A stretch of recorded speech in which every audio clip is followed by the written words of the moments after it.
नमस्कार बच्चों, आज हम आप जुलाई का नया सिलेबस करेंगे। बच्चों आप सब ठीक होंगे।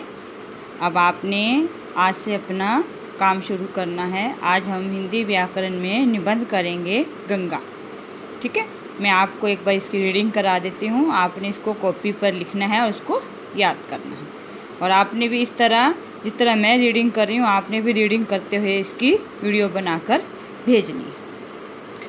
गंगा भारत की एक पवित्र नदी मानी जाती है। हिंदू इसको अपनी माता मानते हैं। उत्तर भारत के विशाल क्षेत्र को गंगा के कारण उपजाऊ कहा जाता है। कहा जाता है कि राजा भगीरथ अपनी कठिन तपस्या से गंगा को स्वर्ग से पृथ्वी पर लाए थे, इसलिए गंगा का एक नाम भगीरथी भी है। यानी कि गंगा का दूसरा नाम क्या है? भगीरथी। फिर आगे पढ़ेंगे। यह हिमालय के गंगोत्री नामक स्थान से प्रवाहित होती है। इसी के किनारे हमारे ऋषियों ने अनेक ग्रंथों की रचना की। यह हजारों किलोमीटर की यात्रा करती हुई देश को धन धान्य से परिपूर्ण करती हुई बंगाल की खाड़ी में समुद्र का हिस्सा बन जाती है।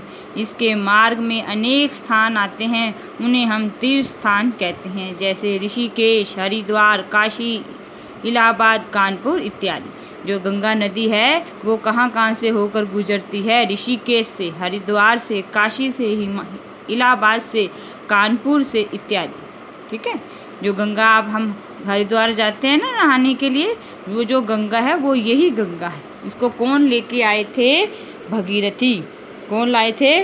भगीरथ ने, राजा भगीरथ थे। उन्होंने क्या की थी? कठिन तपस्या की थी। कठिन तपस्या करने से गंगा माता को वो पृथ्वी पर लाए थे, इसलिए उनका नाम क्या पड़ गया? गंगा।